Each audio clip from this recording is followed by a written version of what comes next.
నమస్కారం. ప్రేక్షకులందరికీ శుభోదయం. ఈనాటి శుభయోగం శీర్షికన ఆషాఢ శుక్ల సప్తమి తిథి సందర్భంగా ఎలాంటి విధి విధానాలు పాటించాలో, తద్వారా ఎలాంటి ప్రయోజనాలు సిద్ధింపజేసుకోవచ్చో పరిశీలిద్దాం. ఆషాఢ మాసంలో శుక్లపక్షంలో వచ్చే సప్తమి తిథి సూర్య భగవానుడికి ప్రీతిపాత్రమైన రోజని, సూర్యారాధన చేయటం ద్వారా సమస్త శుభాలు చేకూరతాయని ధర్మసింధు, నిర్ణయ సింధు, చతుర్వర్గ చింతామణి అనే ప్రామాణిక గ్రంథాల్లో చెప్పడం జరిగింది. ఈరోజు ద్వాదశ సప్తమి వ్రతాన్ని ఆచరిస్తే ఉత్తమ ఫలితాలు కలుగుతాయని కూడా ప్రామాణిక గ్రంథాలన్నీ తెలియజేస్తున్నాయి. ద్వాదశ సప్తమి వ్రతం అంటే అర్థం ఏంటంటే, మీ గృహంలో పూజా మందిరంలో పూజాపీఠం మీద సూర్యనారాయణ స్వామి వారి చిత్రపటాన్ని ఏర్పాటు చేసుకొని, ఆ చిత్రపటానికి గంధం బొట్లు, కుంకుమ బొట్లు అలంకరించి, ఆ చిత్రపటం దగ్గర వెండి ప్రమిదలో నువ్వుల నూనె పోసి 12 ఒత్తులు విడిగా వేసి దీపాన్ని వెలిగించాలి. దీని ద్వాదశ ఆదిత్య దీపము అంటారు. సూర్యనారాయణమూర్తి చిత్రపటం లేకపోతే దానికి ప్రత్యామ్నాయంగా పూజా మందిరంలో తమలపాకు మీద తడిగంధంతో గుండ్రంగా ఒక రూపును గీసి, ఆ రూపుని సూర్యనారాయణమూర్తి స్వరూపంగా భావించుకుంటూ అక్షింతలతో, ఎర్రటి పుష్పాలతో కూడా పూజ చేసుకోవచ్చు. ద్వాదశ సప్తమి వ్రతము అంటే సూర్యభగవానుడికి సంబంధించిన 12 నామాలు తప్పనిసరిగా జపించుకోవాలి. మిత్ర, రవి, ఖగ, సూర్య, భాను, పూష, హిరణ్యగర్భ, మరీచి, ఆదిత్య, సవిత్రు, అర్క, భాస్కరేభ్యో నమః. సూర్యుడికి సంబంధించిన ఈ ద్వాదశ నామాలు చెప్పుకుంటూ ఎర్ర మందార పూలతో, ఎర్ర గులాబీ పూలతో సూర్యుడిని పూజించి, గోధుమ రవ్వతో తయారు చేయబడిన పదార్థాలు సూర్యుడికి నైవేద్యంగా సమర్పించాలి. ఇలా ఉదయం పూట సూర్యుడిని పూజించి పగలంతా ఉపవాసం ఉండి రాత్రికి గోధుమ రవ్వతో తయారు చేయబడిన పదార్థాలను మాత్రమే ఆహారంలో స్వీకరించాలి. ఇలా సూర్యుడికి ప్రియమైనటువంటి ఉపవాసం ఉండటం ద్వారా కూడా సమస్త శుభాలు చేకూరతాయి. ఆషాఢ శుక్ల సప్తమి తిథి సందర్భంగా దగ్గరలో ఉన్నటువంటి సూర్యనారాయణమూర్తి ఆలయానికి వెళ్ళటం, సూర్యుడిని ఆలయంలో దర్శనం చేసుకోవటం, ఆలయంలో సూర్యుడి చుట్టూ 12 ప్రదక్షిణలు చేయటం ద్వారా కూడా సమస్త శుభాలు చేకూరతాయి. అలాగే ఈ ఆషాఢ శుక్ల సప్తమి తిథి సందర్భంగా సూర్యాష్టకం కానీ, ఆదిత్య హృదయం కానీ పఠించినా లేదా శ్రవణం చేసినా ఉద్యోగపరంగా ప్రమోషన్లు తొందరగా సిద్ధింపజేసుకోవచ్చు. రాజకీయాల్లో అధికార పదవులు లభిస్తాయి. తండ్రి తరపు బంధువులతో ఉన్న విభేదాభిప్రాయాలు తొలగిపోతాయి. హృదయ సంబంధ, నేత్ర సంబంధ అనారోగ్య సమస్యలు తొలగింపజేసుకొని ఆరోగ్య ప్రాప్తిని సిద్ధింపజేసుకోవచ్చు. పిత్రార్జిత ఆస్తిపాస్తులు తొందరగా సంక్రమించడానికి కూడా ఈరోజు చేసే సూర్యారాధన విశేషమైన శుభ ఫలితాలను కలిగింపజేస్తుంది. అలాగే ద్వాదశ సప్తమి వ్రతం పేరుతో సూర్యుడిని పూజించిన తర్వాత 1.25 కేజీ గోధుమలు ఎరుపు రంగు వస్త్రంలో మూటగట్టి ఎవరికైనా దానం ఇవ్వటం ద్వారా కూడా సూర్యుడి సంపూర్ణమైన అనుగ్రహం కలుగుతుంది. సమస్త శుభాలను సిద్ధింపజేసుకోవచ్చు. ఆషాఢ శుక్ల సప్తమి సందర్భంగా, ద్వాదశ సప్తమి వ్రతం సందర్భంగా సూర్యుడిని ఈ విధంగా ఆరాధన చేసి సమస్త శుభాలను సిద్ధింపజేసుకోండి. రేపటి శుభయోగం శీర్షికన ఆషాఢ శుక్ల అష్టమి తిథి సందర్భంగా ఎలాంటి విధి విధానాలు పాటించాలో, తద్వారా ఎలాంటి ప్రయోజనాలు సిద్ధింపజేసుకోవచ్చో పరిశీలిద్దాం. నమస్కారం.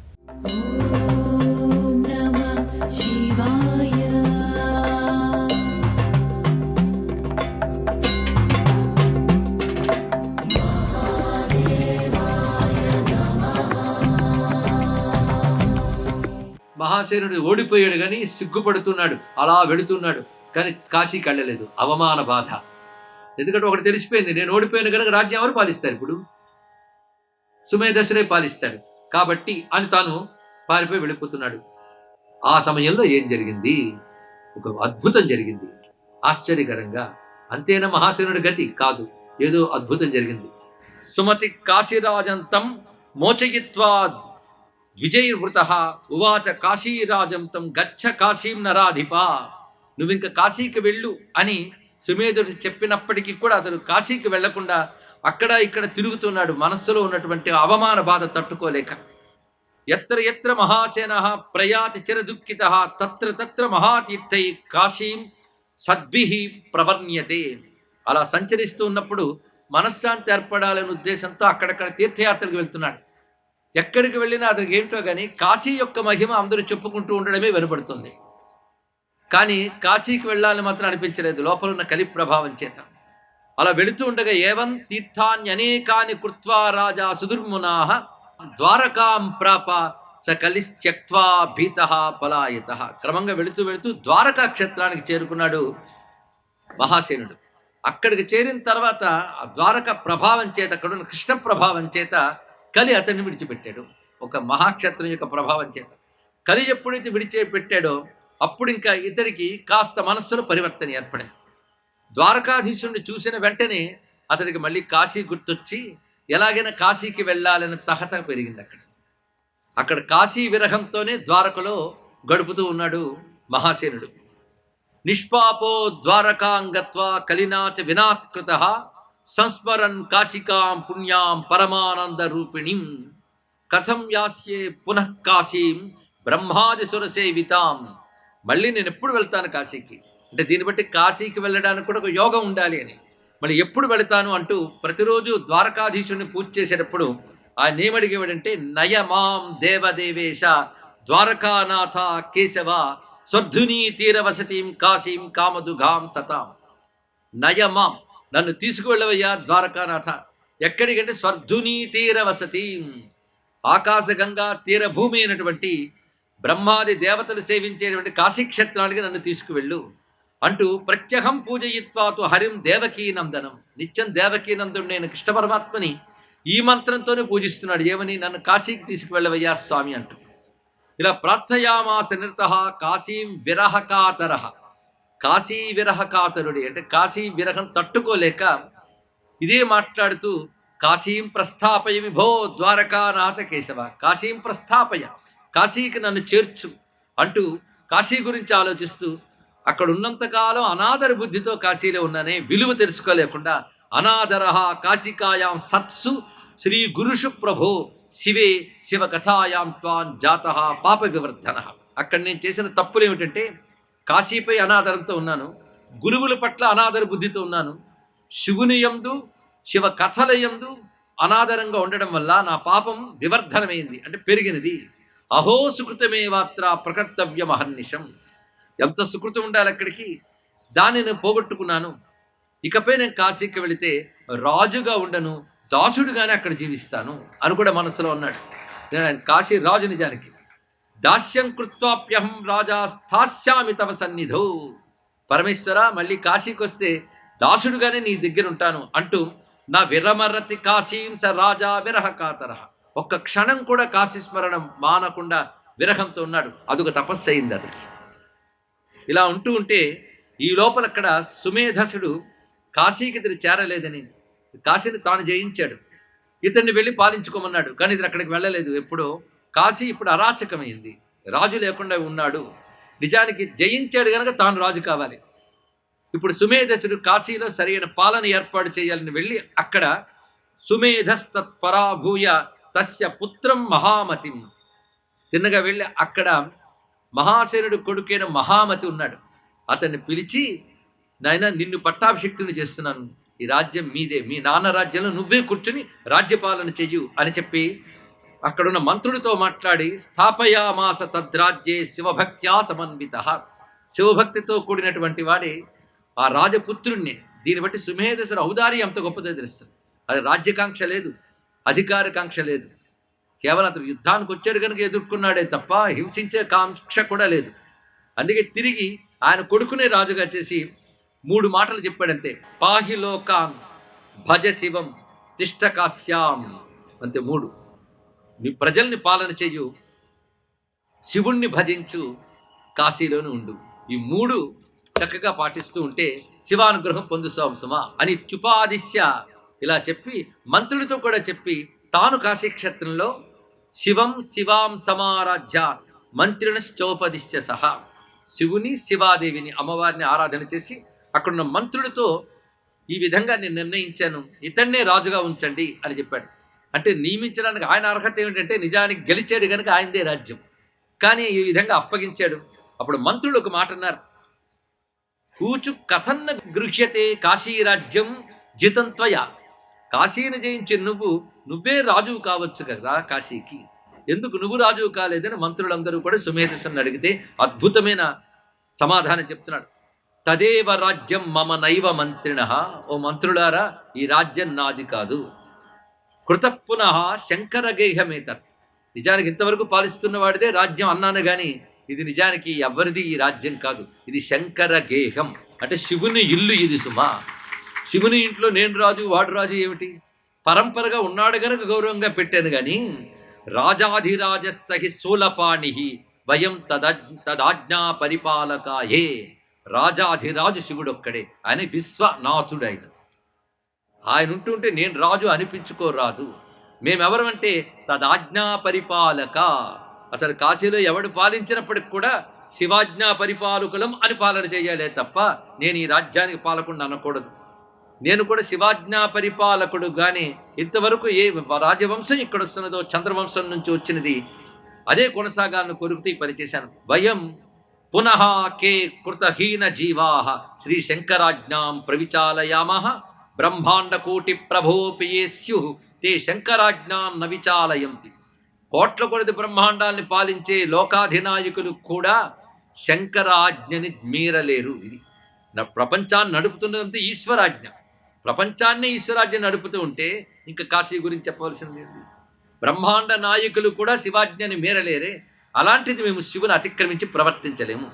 అసలు లోకంలో నాది అని ఏది అనరాదు. అసలు కాశీలో అయితే నాది అని ఎవడు ఏది అనుకోకూడదు. ఇది తెలుసుకోవాల్సినది. ఆఖరికి మనం ఏర్పరచుకున్నాం అనుకుంటున్న గృహాలు కూడా మనవి అనరాదు. పరమేశ్వరుడు మనకు ఉండడానికి ఒక ఆశ్రయం ఇచ్చాడు అనుకోవాలి తప్ప అది మనది అనకూడదు. అయితే లోక వ్యవహారం కోసం మన పేరునేవో రిజిస్టర్లు అవి చేసుకోవచ్చు, తప్పేమీ లేదు. కానీ ఏది మనది కాదు. కాశీలో ప్రతి అణువు శివుడిదే. ఇది తెలుసుకోవాల్సిన ఆ మాటని ఎంత ఉదాత్తమైన రాజో దీన్ని బట్టి మనకు తెలుస్తున్నది ఇక్కడ. స్వస్తి.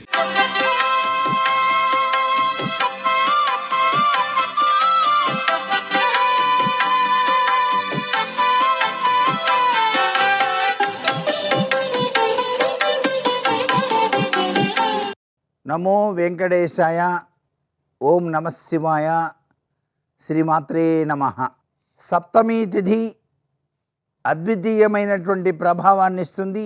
సూర్య భగవాన్ యొక్క ఆరాధనతో పాటుగా వివిధ రకాలైనటువంటి నవగ్రహ ఆరాధన కూడాను ఈ రోజున ఆచరించడం వలన గ్రహచార రీత్యా సంభవించినటువంటి అనేక రకాలైనటువంటి ఉపద్రవాల నుంచి బయటపడటానికి ఆస్కారం ఎక్కువగా ఉంటుంది.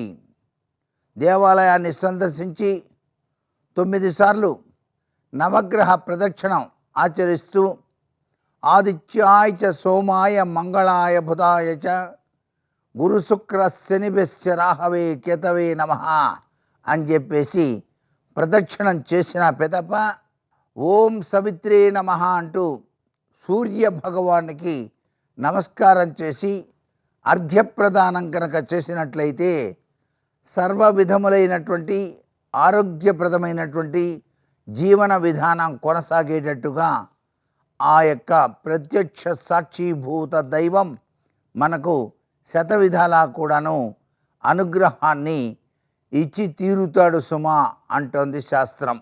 అంతేకాకుండా సూర్యపుత్రుడైనటువంటి శనీశ్వరుడు, ఈ శనికి ఉన్నటువంటి విలువ అత్యంత కీలకవంతమైనది కాబట్టి ఆయన ధర్మానికి కట్టుబడి ఉండేటువంటి మహోన్నతమైనటువంటి గ్రహంగా మనకు శాస్త్రాలు చెబుతున్నాయి. కాబట్టి ఈ రోజున శమీ వృక్షం చుట్టూతా కూడాను 21 ప్రదక్షిణలు కనుక నిర్వహించినట్లయితే నవగ్రహాల రీత్యా అటు సూర్య భగవాన్ యొక్క అండదండలతో పాటుగా ఆయన పుత్రుడైనటువంటి శనీశ్వరుని యొక్క ప్రభావం కూడా మనకు చక్కటి యోగవంతమైన తత్వాన్ని ప్రసాదిస్తుంది సుమా అనేటువంటి విషయం కూడా ఈరోజు ఆచరణ యోగ్యంగా మనం భావించాలి. అంతేకాకుండా పేదలకు వీలైనంత అన్నదాన కార్యక్రమం ఆచరించడం వెనకాల కూడాను అద్వితీయమైనటువంటి మానసిక శాంతితో పాటు జీవితం సుఖప్రదమై కొనసాగించడానికి ఆస్కారం ఎంతగానో ఉంటుంది ఈ సప్తమి తిథి యొక్క ప్రభావరీత్యా అని చెప్పేసి మనకు శాస్త్రవచనం. సర్వే జనా సుఖినో భవంతు.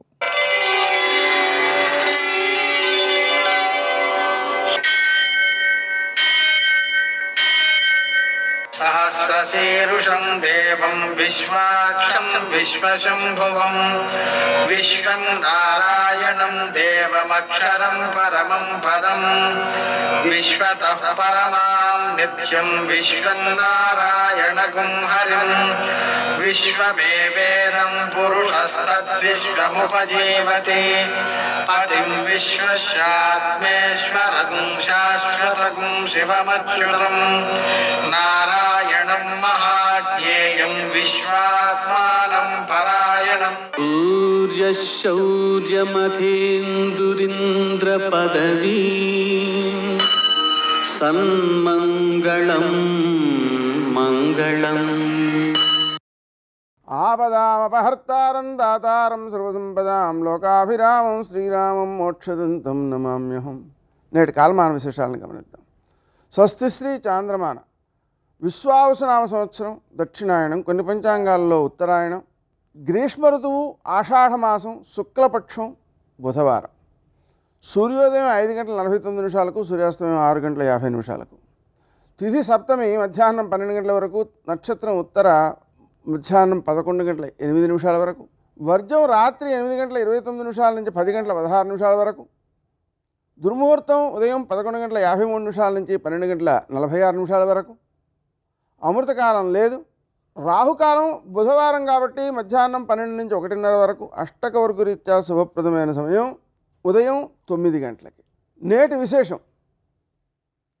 బుధాష్టమి, వివస్వత్ సప్తమి. వివస్వత్ సప్తమికి మనం సూర్యనారాయణమూర్తికి పూజ చేసుకోవడం ద్వారా, నదీ స్నానం చేయడం ద్వారా, సూర్యునికి అర్ఘ్యప్రదానం ఇవ్వడం ద్వారా ఆరోగ్యం కలుగుతుంది. తర్వాత బుధాష్టమి సందర్భంగా మధ్యాహ్నం 12 గంటల తర్వాత మనం చేసేటువంటి నదీ స్నానం కానీ దానం కానీ అక్షయమైన ఫలితాన్ని ఇస్తాయి. దుర్గాదేవికి పూజ చేయడం కూడా విశేష సత్ఫలితాన్ని ఇస్తుంది. నేటి ఆణిముత్యాలు.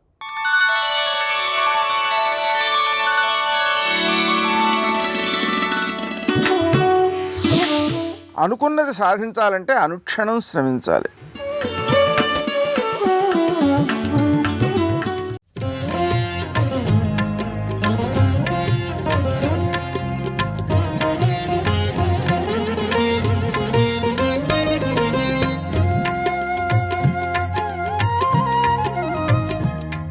ఏ అరణ్యానికి వెళ్ళినా పక్కన సీతమ్మ ఉన్న కారణం చేత శాంతి స్థానము, ప్రియపత్ని, మనసెరిగిన ఇల్లాలు, మనసెరిగిన భర్త అయిన కారణం చేత సేవించడం తప్ప వేరొకటి ఎరగనటువంటి మహాపురుషుడు లక్ష్మణస్వామి. అటువంటి లక్ష్మణస్వామి ఉన్న కారణం చేత శ్రీరామాయణం చక్కగా నడిచిపోతోంది. వాల్మీకం కాదు కానీ ఒక చోట ఒక మాట చెప్తారు.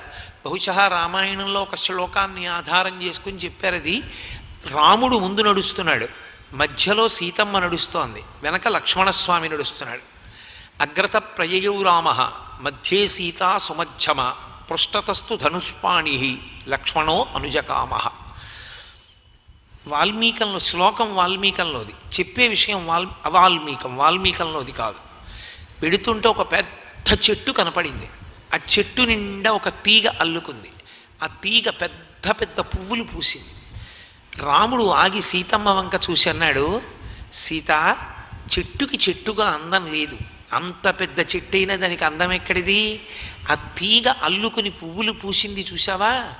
పరాశర భట్టర్లు అంటారు, అనుకలతను కాండాలింగనారంభ శుంభత్ ప్రతిదిశ భుజశాఖా శ్రీ సఖానూకహర్తి స్థననయన గుళుచ్చ స్పార పుష్పద్దిరీఫ రజితుమయి లక్ష్మీ కల్పవల్లీ కటాక్షాన్ అంటారు.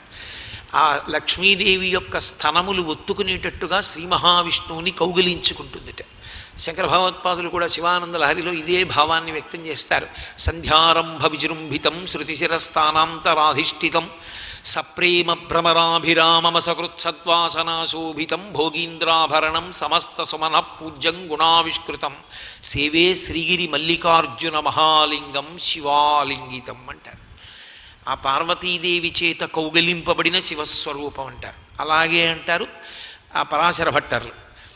అలా రాముడు చెట్టుని చూపించి, చెట్టుకి చెట్టుగా అందం ఎక్కడుంది సీత? ఆ తీగ అల్లుకుని అన్ని పువ్వులు పూసింది కాబట్టి చెట్టుకు అందం వచ్చిందన్నాడు. సీతమ్మకు అర్థమైంది. చెట్టుని పురుషుడితో పోలుస్తారు, తీగని స్త్రీతో పోలుస్తారు. నాకుగా సంతోషం ఎక్కడిది, నాకుగా పూర్ణత్వం ఎక్కడిది, నీలాంటి భార్య దొరికి అల్లుకుంది కాబట్టి నాకు ఇంత పేరు వచ్చిందని రాముడు అన్నాడు. సీతమ్మంది, కాదు మహాప్రభో, అసలు ఆ తీగ ఎంత నాజూకుదైనా, ఆ తీగ ఎంత పెద్ద పువ్వులు పూసినా, పువ్వుల్లోంచి ఎంత సౌరభం వచ్చినా, అంత పెద్ద చెట్టు తీగకి ఆశ్రయంగా దొరకకపోతే నేల మీద పడితే పశువులు తినేసేవి, మనుషులు తొక్కేసేవారు. అంత పెద్ద చెట్టు దొరికింది కాబట్టి తీగకి ఆశ్రయం దొరికింది. చెట్టు వలన తీగకి అందం కానీ తీగ వలన చెట్టుకు అందం కాదండి. అంటే రామ, మీ వలన నాకు గొప్పతనం వచ్చింది కానీ నా వలన మీకు గొప్పతనం కాదని సీతమ్మ హృదయం. ఇద్దరూ కలిసి లక్ష్మణస్వామిని అడిగారు, లక్ష్మణ నువ్వు చెప్పు, తీగ వల్ల చెట్టుకు అందం వచ్చిందా, చెట్టు వల్ల తీగకు అందం వచ్చిందా అన్నారు. లక్ష్మణుడికి అర్థమైంది, అన్నయ్య వల్ల వదినిక, వదిన వల్ల అన్నయ్యక అని అడుగుతున్నారని. ఆయన అన్నాడు, చెట్టు వల్ల తీగకో తీగ వల్ల చెట్టుకో నాకు తెలియదు కానీ అంత పెద్ద పెద్ద పువ్వులు పూసినటువంటి తీగ అంత పెద్ద చెట్టు నల్లుకుంటే అన్ని పువ్వులతో ఉన్న ఆ చెట్టు కింద కూర్చుని సేద తీరగలిగిన నాలాంటి బాటసారి అదృష్టవంతుడు. ఓ అన్నయ్య వదిన, మీలాంటి మహాపురుషులకి నేను తమ్ముణ్ణవడం, మిమ్మల్ని అనువర్తించడం, మీ పాదఛాయలో ఉండడం నా అదృష్టం అని లక్ష్మణస్వామి అన్నాడు. కాబట్టి వాళ్ళు అరణ్యంలో ఉన్నా ఎంతో సంతోషంగా కాలం గడిచిపోతోంది. మనసెరిగిన భార్యాభర్తలైనటువంటి చోట ఎంత శాంతిగా ఎంత సంతోషంగా ఉంటుందో. కాబట్టి ఆనందంగా రోజులు గడిచిపోతున్నాయి. ఖరదూషణాది రాక్షసులు వచ్చారు. 14,000 మంది రాక్షసులు ఒక పక్క, రామచంద్ర ప్రభు ఒక్కడు ఒక పక్క. శ్రీరామాయణంలో ఆ సందర్భంలోనే ఒక అద్భుతం జరిగింది. 1 గంట 12 నిమిషములలో రామచంద్రమూర్తి 14,000 మంది రాక్షసుల్ని తెగటార్చాడు. ఆ తెగటార్చినప్పుడు ఆయన ఎడంచేత్తో ధనస్సు పట్టుకుంటే కుడి చేతిని అక్షయ బాణతూణీరంలోంచి బాణం తీసి సంధించి విడిచిపెట్టేవాడు. అసలు ఈ చెయ్యి ఎప్పుడు వెళ్ళిందో, ఎప్పుడు తీశాడో, ఎప్పుడు వింటినారికి తొడిగాడో, ఎప్పుడు విడిచిపెట్టాడో కనపడేది కాదు. బాణములు ఒకటే కనపడేవి, తలలు తెగిపోవడం ఒకటే కనపడేది. అసలు ధనస్సు ఎప్పుడు తిప్పాడో, ఎప్పుడు గురిపెట్టాడో, ఎప్పుడు కొట్టాడో ఎవరికీ తెలియదు. గుమ్మడికాయలు దొల్లిపోయినట్టు తలలు దొల్లిపోతున్నాయి. ఇది చూస్తున్న వ్యక్తి ఒకతే ఉంది. ఆమె అంతకు ముందే రాముడి మీద వ్యామోహపడింది, లక్ష్మణస్వామి మీద వ్యామోహపడింది, శూర్పణఖ. ఇప్పుడు ఆమెకి మరింత ఆకర్షణీయంగా అనిపించింది ఏమిటంటే రాముని యొక్క బాణ ప్రయోగ నైపుణ్యం. అసలు ఇంత గొప్పగా ఎలా ప్రయోగిస్తున్నాడు అని. అందున మా స్వామి ఆజానుబాహుమరవింద దళాయతాక్షం రామం నిశాచర వినాశకరం నమామి. పెద్ద పెద్ద చేతులతో పుంసామోహన రూపాయ పుణ్యశ్లోకాయ మంగళం. మగవాళ్ళు మోహించేటంతటి అందగాడు. శూర్పణఖ మోహించడంలో పెద్ద విచిత్రమే ఉంది, కానీ బుద్ధి గడ్డి తింది శూర్పణఖకి. ఆయన యొక్క ఆ భుజములు కదులుతూ ఉండడం చూసింది. అసలు ఆ యుద్ధం చేసినప్పుడు ఆయన భుజములు కదిలితే ఉంటుందిట అందం. అసలు ఏనుగు తొండములు ఎలా ఉంటాయో అలా ఉంటాయిట ఆయన భుజాలు. ఆ భుజాలు చూసి హనుమ అంతటి వారు కీర్తించకుండా ఉండలేకపోయారు. అసలు ఆ భుజాలు చూసి వ్యామోహపడ్డారు. అంత అందమైన భుజాలు స్వామివి. అది గోపరాజు గారు కూడా ధ్యానంలో చూసి కీర్తించకుండా ఉండలేకపోయాడు. బండన భీముడత్తజన బాంధవుడుజ్వల బాణతూణ కోదండ కళా ప్రచండ భుజతాండవ కీర్తికి రామమూర్తికిన్ రెండవ సాటి దైవిమిక లీడనుచున్ గడకట్టి భేరి కాడాండ డడాండ డాండ నిడదంబుల జాండము నిండ మత్త వేదండము నిక్కి చాటెదను దశరథి కరుణాపయోనిధి అంటాడు. నా స్వామి భుజములు తాండవం చేస్తాయి యుద్ధం వస్తే అంటాడు. కాబట్టి చూసింది శూర్పణఖ. విపరీతమైనటువంటి వ్యామోహాన్ని పొందింది రాముడి మీద.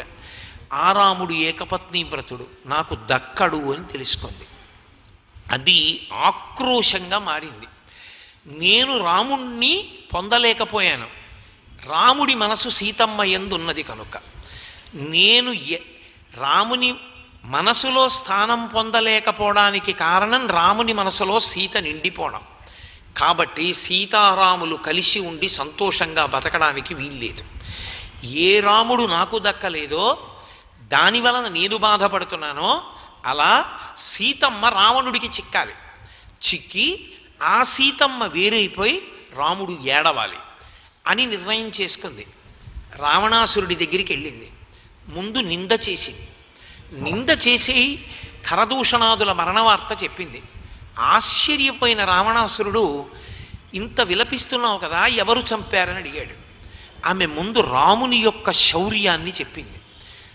ఆమె రాక్షసి కనుక అబద్ధమాడింది. ఆమె నేను రాముణ్ణి కామించానని చెప్పలేదు. ఆవిడంది, నైవ దేవి నగంధర్వి నయక్షి నచకిన్నరి నైవ రూపం మయా నారీ దృష్టపూర్వా మహీతలే అంది. నేను రాముడి భార్యని చూశాను. ఇంతకుముందు నువ్వు ఎందరో కాంతల్ని తీసుకొచ్చావు. నచాకులీనా నచహీన రూపా న దక్షిణా నానుపచారయుక్త భార్యాభవస్యచ్చ నహీన సత్వా నచాపి కాంతస్య న కామనీయ అంటారు మహర్షి. కానీ పిచ్చివాడా, అసలు భూమిలో ఆడదాననైన నేనే ఇంకొక ఆడదాన్ని అంత అందగత్తెని చూడలేదు. అంత అందగత్తె సీతమ్మ. అంత అందగత్తె అయినటువంటి సీతమ్మని తీసుకొద్దాం అనుకున్నాను. రాజ్యభ్రష్టుడైనటువంటి వనచరుడు, ఒక సామాన్య మానవుడు రాముడికి ఇల్లాలిగా ఉండడం ఏమిటి? నాన్నకి ఇల్లాలిగా ఉండాలనుకున్నాను. రావణుని బుద్ధి అగ్నిహోత్రం కామల్లో. దాంట్లో ఎంత అనుభవాన్ని పొందినా అది నెయ్యే తప్ప అది ఆరదు. అంతటి పైశాచిక మనస్తత్వం, అంతటి ఘోరమైన రాక్షసత్వం అతనిది. అవతల వారు ఏమైపోయినా పని లేదు, తన కోరిక తీరాలంతే. తెలుసు అన్న బలహీనత, అందుకే అన్నని రెచ్చగొట్టింది. అంతటి అందగత్తె, ఆమెని తీసుకొద్దామని నేను అనుకున్నాను. కానీ ఏం జరిగిందో తెలుసా? మహాదుర్మార్గుడైనటువంటి లక్ష్మణుడు నన్ను వికృతంగా తయారు చేశాడు. నేను సీతమ్మని తీసుకొస్తుంటే నేను నీకు ఉపకారం చేయబోయి ఇలా అయిపోయాను. ఇప్పటికైనా నువ్వు మేల్కొని ఆ రాముడికి అపకారం చెయ్యొద్దా? సీతమ్మని ఎత్తుకు రావద్దా? నేను చూసి సంతోషించద్దా?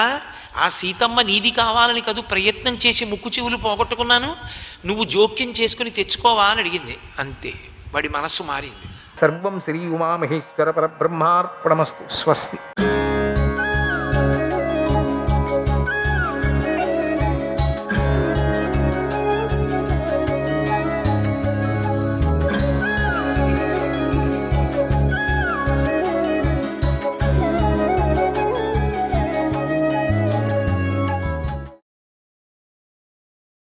ఆయన రథం దగ్గరికి వెళ్ళేసరికి శ్రీకృష్ణుడు ఎంతో ఆసక్తిగా ఆయన దగ్గరకు వచ్చి, మీరు చాలాసేపు ధ్యానంలో ఉండిపోయారే, మీకు ఏవో ఆశ్చర్యకరమైనటువంటి అనుభూతులు నీళ్లలో కల్పించాయే అనుకుంటున్నాం మేమంతా అన్నాడు. ఈ మాటలు వినేసరికి అక్రూరుడికి కొంచెం కళ్ళు తెరుచుకున్నాయి. అయినా బయటపడటం ఇష్టం లేక నువ్వు అనే సంబోధనను మీరుగా మార్చి మర్యాద మార్చేశాడు. మీరు అనేశాడు. మీరు లేని ఆశ్చర్యం ముల్లోకాల్లోనూ ఏముంటుందండి? అక్కడ ఏ ఆశ్చర్యం చూశానో ఆ ఆశ్చర్యమే ఇక్కడ నాకు కనిపిస్తుంది. నా మనసు పొంగిపోతుంది. ఇంతకు మించిన ఏ ఆశ్చర్యాన్ని కూడా నేను కోరుకోవడం లేదు. శ్రీకృష్ణ, ఇక బయలుదేరదాం. సూర్యుడు అస్తమించే లోపలే కంస రాజధానిని చేరుకోవటం మంచిది అన్నాడు. శ్రీకృష్ణ బలరాములు చిరునవ్వులు నవ్వుకుంటూ సరే సరే అన్నారు. మళ్ళీ మాయ కప్పుకుంది వీడికి. రథం బయలుదేరింది. ఇంకా బాగా పొద్దు ఉండగానే మధురానగరం చేరింది. వెనకాల వస్తున్నటువంటి ఇతర గోపాల నాయకులంతా సూర్యుడు ఎర్రబడే సమయానికి మధురానగరం చేరారు. కొంచెం ఆలస్యంగా చేరారు. అక్రూరుడు శ్రీకృష్ణ బలరాములను ముందుగా తన ఇంటికి తీసుకువెళ్ళాడు. అక్కడ ఆయన శ్రీకృష్ణుడితో ఇలా అన్నాడు, నాయనా, ముందుగా మీ నాన్న వసుదేవుణ్ణి చూద్దామని మీరు అనుకుంటున్నారేమో. అది అంత మంచి పని కాదు. వృద్ధుడైన వసుదేవుణ్ణి కంసుడు చాలా విధాలుగా అవమానిస్తున్నాడు, బెదిరిస్తున్నాడు, హింసిస్తున్నాడు. అందుచేత కొంచెం ఉపాయంగా మీరు ఈ ఊరిలో వ్యవహరించాలి, కొంచెం జాగ్రత్తగా ఉండాలి అన్నాడు. ఆ మాటలు విని శ్రీకృష్ణుడు, అయ్యా, మీరు ఒప్పుకుంటే ఊరు చూడటానికి పోదామని ఉంది. అలా రాజధానిలో నడుస్తూనే కంసుడు ఊహించని విధంగా కంస సభాభవనంలోకి సరాసరి ప్రవేశిస్తాం అన్నాడు. అక్రూరుడు లోపల శ్రీకృష్ణుడికి నమస్కారం పెట్టుకొని లోపల పెట్టుకుంటున్నాడు. పైకి మాత్రం ఒప్పుకోవటం లేదేమిటో. సరే అని వారిద్దరిని ఊరిలోకి పంపించి తాను కంసుడి దగ్గరకు వెళ్ళిపోయాడు. శ్రీకృష్ణ బలరాములు మదించిన ఏనుగుల్లాగా రాజవీధిలో సగర్వంగా నడవటం మొదలుపెట్టారు. కొంచెం దూరం వెళ్ళేసరికి రాజుగారి బట్టలు ఉతికే చాకలి కొట్టు కనిపించింది. ఆ రజగుణ్ణి చూడంగానే బలరామకృష్ణులు ఇద్దరూ అతని దగ్గరికి వెళ్ళి, మాకు సరిపోయే మంచి బట్టలు ఇవ్వోయ్ అంటూ డబాయిస్తూ అడిగారు. ఆ రజకుడు ఆశ్చర్యంగా వీరి వంక తేరిపార చూశాడు ఒక్క పర్యం.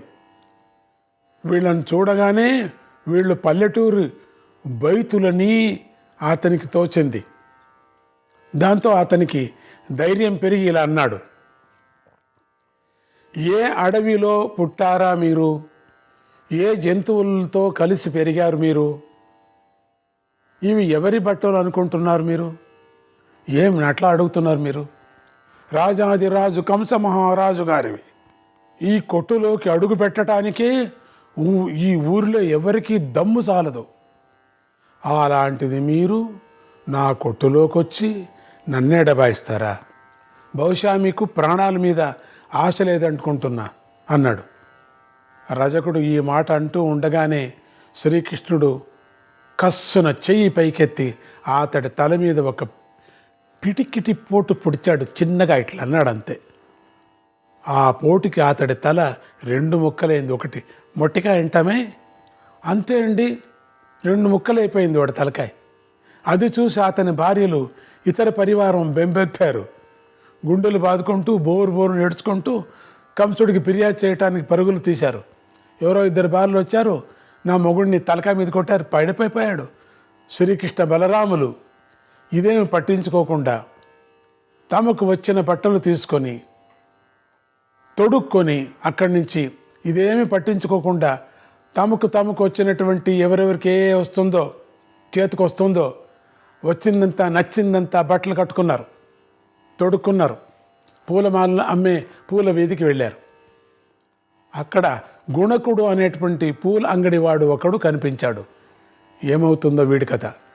శ్రీకృష్ణ బలరాములు వాడి దగ్గరికి వెళ్ళి పూలమాలలు ఇమ్మని పూర్వంలాగానే దబాయించారు. ఆ గుణకుడికి ఈ పిల్లలను చూసేసరికి ఎందుకో చాలా సంతోషం కలిగి కోరినవన్నీ పూలమాలలు ఇచ్చేశాడు. శ్రీకృష్ణుడు సంతోషించి మీ ఇంట్లో ధనలక్ష్మి రాసులుగా నివసిస్తుందని ఆశీర్వదించాడు. వాడికి అట్లా చేశాడు. వాడు ఇవ్వలేదు కదా, గుడ్డలు ఇచ్చుంటే వాడికి ఇచ్చేవాడేమో. పూలన్నీ ఇచ్చేశాడు. కొట్టులో ఉండే పూలన్నీ ఇచ్చి అలంకారం చేశాడు. నీ ఇంట్లో లక్ష్మి నివసించుగాక అని ఆశీర్వదించాడు. గుణకుడు వంగి శ్రీకృష్ణుడిని నమస్కరించాడు. గుణకుడు వీరిద్దరూ ఎవరో యక్షులని మానవ రూపంలో వచ్చారని భావించి కంస భయం వలన పైకి ఏమీ అనుకోకుండా మౌనంగా ఉండిపోయాడు. ఇంతలో గంధపాత్రలు పట్టుకొని వస్తున్నటువంటి గూని యువతి ఒకటి శ్రీకృష్ణ బలరాములకు ఆ వీధిలో కనిపించింది. ఒక గూనంగా నడుచుకుంటూ బంగారు పాత్రలో గంధం తీసుకొని వచ్చేటువంటి ఒక గోని కనపడింది. శ్రీకృష్ణుడు ఆమె దగ్గరికి వెళ్ళి, నీ కళ్ళు పద్మంలాగా ఉన్నాయే గూనిదానా, ఈ గంధాలు ఎవరి కోసం తీసుకుపోతున్నావు గూనిదానా అన్నాడు.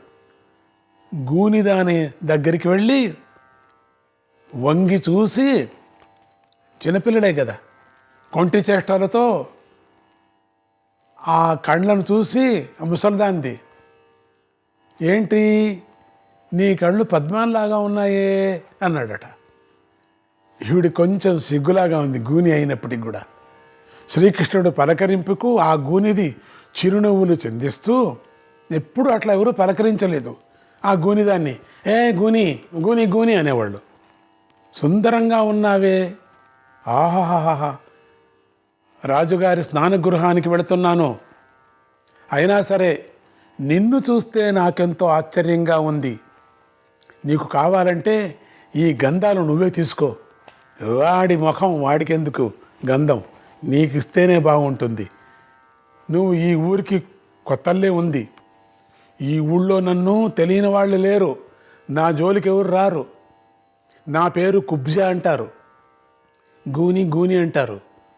నేను కంసమహారాజు రాజుకి రాణికి ప్రియమైన దాసిని అన్నది. శ్రీకృష్ణుడు ఆమె వంక కొంటగా నవ్వుతూ, మేమిద్దరము మల్లయుద్ధ వీరులం, మీ ఊరికి అతిథులుగా వచ్చాం. ఈ ఊళ్ళో గొప్ప ధనస్సు ఉందంటే చూద్దామని వచ్చాం. మా ఇద్దరికీ కావలసిన రంగురంగుల గంధాలు నువ్వే మాకు ఒంటికి అనులేపన చెయ్యి అన్నారు. ఎందుకంటే ఆవిడ దగ్గర చాలా ఉన్నాయి, చాలా పెట్టుకొని ఉంది, అన్నీ బంగారు డబ్బాల్లో పెట్టుకుంది, రంగురంగుగా ఉన్నాయి. ఒకటి చందనము, శ్రీగంధము, రక్తచందనం. అందుకని మా ఇద్దరికి కావలసిన రంగురంగుల గంధాలు నువ్వే మాకు ఒంటికి అనులేపన చెయ్యి అన్నాడు. ఆ కుబ్జ సంతోషంగా ఆ పని చేసింది. ఆహా, ఆవిడెంత అదృష్టవంతరాలు. కుబ్జ అయినప్పటికీ ఆ పనికి శ్రీకృష్ణుడు సంతోషించి దాని గూని భాగం మీద తన ముని వ్రేళ్లతో మెల్లగా ఒకపారి అట్లా అన్నాడట. గూని మీద ఒత్తి కింద తట్టు పాదాలకు తన పాదాలు ఆనించి నొక్కి ఒక్కపారి ఇట్లా అన్నాడు గడ్డంతో. ఆ స్పర్శకు ఆ గూనిదాని వీపు సాపిగా మారిపోయింది. ఆమె నిటారుగా నిలబడ్డది. కుబ్జ ఆనందానికి అంతే లేదు. ఆమె శ్రీకృష్ణుడు చేయి పట్టుకొని సిగ్గుపడుతూ నన్ను స్వీకరించు అంది. శ్రీకృష్ణ బలరాములు ఒకరినొకరు చూసుకొని నవ్వుకుంటూ నిర్భయంగా చప్పట్లు కొట్టుకుంటూ ఆ కుబ్జ చేతిని విడిపించుకొని అక్కడి నుంచి రాజభవనం వైపు అడుగులు వేశారు. అమ్మో, వదిలితే చాలని ఒడిపించుకున్నారు. ఆ కుబ్జ చేయి పట్టుకుంది, నన్ను మోహించు, నన్ను పట్టుకో, నన్ను వరించు అని. అన్యం ఎక్కడొచ్చింది అని చెప్పేసి విడిపించుకొని పరిగెత్తారు. అక్కడ వారికి అనుకోకుండా తాము వెతుకుతున్నటువంటి ధనుష్యాల కనిపించింది. వాళ్ళు సింహంలాగా దర్జాగా నడుచుకుంటూ అక్కడ ఉండేటువంటి కాపలా వాళ్ళ దగ్గరికి వెళ్ళి, ఏమయ్యా, ఇక్కడేదో గొప్ప ధనుస్సు ఉందని వింటున్నాం కదా, ఆ ధనుర్యాగానికి అదే ముఖ్యమైన కేంద్రమని వింటున్నాం కదా, అది చూడాలని ఉంది, నీకు ఇష్టమైతే చూపించు అన్నారు. ఆ ఆయుధ పాలకుడు సగౌరవంగా వెళ్ళి వీళ్ల వంక ఒకపారి చూశాడు. ఇదిగో ఈ ఎదురుగుండా ఉన్నదే మీరడిగే ధనస్సు, దీన్ని దేవతలు కూడా సంధించలేరు, మా మహారాజు గారు ఒక్కరే దానికి సమర్థులు, దీనికి ఏమనుకుంటున్నారో అన్నాడు. లేత పిల్లవాడుగా ఉన్నటువంటి శ్రీకృష్ణుడు చిరునవ్వులు చిందించుకుంటూ ముందుకు అడుగులు వేసి ఎడమ చేత్తో ఆ ధనస్సును పైకెత్తి కుడి చేతితో వింటి నారిని పైకి తీసి వింటి కొప్పుకు తగిలించిన బాణము లేకుండానే ఆ వింటి నారిని బలంగా లాగుతూ ఆ ధనుస్సును చాలాసార్లు గట్టిగా వంచాడు. అలా 4-5 సార్లు వంచేసరికి శ్రీకృష్ణుడి ఎడమ పిడికిలి దగ్గర ఆ ధనుస్సు పెద్ద శబ్దం చేసుకుంటూ ఘట్ ఘట్ అని విరిగిపోయింది. ధనస్సు విరిగిన శబ్దం ఆ చుట్టుప్రక్కల మారుమ్రోగింది. భూమి కంపించినట్లయింది. ఆ ఆయుధ రక్షకుడికి భయంతో చెమటలు పోశాయి. వాడు పరుగు పరుగున కంసుడి దగ్గరికి వెళ్ళి వణికిపోతూ, మహారాజా, ఎవరో 2 కొత్త కుర్రవాళ్ళు వచ్చారు. ఒకడు తెల్లగా ఉన్నాడు, ఒకడు నల్లగా ఉన్నాడు. అందులో నల్లవాడు పెద్ద ధనస్సు విరిచిపారేశాడు. ఏనుగు చెరుకుగడను విరిచినట్లు విరిచేశాడు. విరిచేసి నిర్భయంగా అంగలు వేసుకుంటూ వెళ్ళిపోయాడు. అతనెవరో నాకు తెలియదు అని విన్నవించాడు. అది విన్న కంసుడు పైకి గంభీరంగా ముఖం పెట్టుకొని ఆయుధ పాలకుడిని పంపించేసి తాను మౌనంగా ఇంటి లోపలికి వెళ్ళిపోయాడు. కంసుడి మనసంతా వికలమైపోయింది. అతడు తన ఏకాంత గృహంలో ఒంటరిగా కూర్చొని ఇలా ఆలోచించాడు. అరరే, ఇంతమంది వీరులు చుట్టూతా ఉండగా ఒక పసివాడు వచ్చి ధనస్సు విరిచేసి నిర్భయంగా వెళ్ళిపోయాడా? ఈ పని ఎవడు చేయగలడు? నేను ఇన్నాళ్లుగా ఎవడి కోసం వెతుకుతున్నానో వాడు వీడే అయి ఉంటాడు. నేను వీడి కోసమే దారుణ కృత్యాలు చేశాను. చెల్లెలి సంతానాన్ని 6 స్వహస్తాలతో చంపేశాను. దైవాన్ని నా పురుష ప్రయత్నంతో తారుమారు చేయాలని చూశాను. అది సాధ్యం కాదనిపిస్తుంది. నారదుడు చెప్పిన మాటే నిజమవుతుందేమో అని ఆలోచించసాగాడు. కంసుడు ఇలా కొంతసేపు ఆలోచించి ఇక ఇక్కడ కూర్చుంటే లాభం లేదని తల విదులుచుకొని ధనుర్యాగం దగ్గర ఉన్నటువంటి ప్రేక్షక మంటపం వైపు వెళ్ళాడు. ఆ ప్రేక్షక మంటపం అద్భుతంగా అలంకరించబడింది. అక్కడ వేదికలను శిల్పులు చాలా ఆదరంగా రూపొందించారు. అందంగా ఆ వేదికల క్రింద స్తంభాలను, ఆ స్తంభాలలో మళ్ళీ ఉపస్తంభాలను కళాత్మకంగా చెక్కారు. ఇక ప్రేక్షకుల ఆసనాలలో రాజులు కూర్చునే ఆసనాలు మరింత సుందరంగా రూపొందించిన, జనసామాన్యం కూర్చునేందుకు ఆసనాలు విస్తారంగా ఉన్నాయి. ఎన్ని వేల మంది వచ్చినా కూర్చునేందుకు, వారు అటు ఇటు నడిచేందుకు తగిన ఏర్పాట్లన్నీ విస్తారంగా ఉన్నాయి. ఆ ఏర్పాట్లన్నీ పరిశీలించిన కంసుడు తన చుట్టూ ఉన్న అధికారులను కొన్ని కొత్త ఆజ్ఞలు జారీ చేశాడు. ఉదయం తెల్లవారేసరికి ఆ ప్రేక్షక మందిరాన్ని, ఇక్కడి ఆసనాలను, ఇక్కడి వేదికలను మరింత సుందరంగా అలంకరించండి. వేదికల చుట్టూ రంగురంగుల వస్త్రాలను పరదాలుగా కట్టండి. ఆసనాల బారుల మధ్యలో అక్కడక్కడ బంగారు మంచినీటి కుండలు నిలబెట్టండి. ఆ కుండలు అందరికీ కనిపించేటట్లుగా ఎత్తైన పలకాల మీద, అనగా టేబళ్ల మీద ఉంచండి. కొన్ని చోట్ల రకరకాల పళ్ళరసాలు ఉంచే ఏర్పాట్లు చేయండి.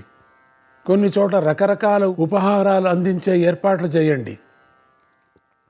మల్ల యుద్ధంలో నియమాలు తెలిసి మల్ల యుద్ధాలను పరిశీలించగల యుద్ధ పరిశీలకుల్ని ఆహ్వానించి వారిని తగిన స్థానాల్లో కూర్చోబెట్టండి. నగరంలో ఉండే మల్లులందరినీ వచ్చి కూర్చోమని ఆజ్ఞాపత్రాలు పంపించండి అని చెప్పాడు. ఈ విధంగా ఆజ్ఞలు జారీ చేసినటువంటి కంసుడు అక్కడి నుంచి మళ్ళీ తన నివాస భవనానికి వెళ్ళి నగరంలోని మల్లయుద్ధ వీరుల్లో ఉత్తములని పేరుగాంచిన చాణూరుడు, ముష్టికుడు అనే 2 మల్లయుద్ధ వీరులను తన భవనానికి పిలిపించుకున్నాడు. నారాయణ నారాయణ, హరే కృష్ణ.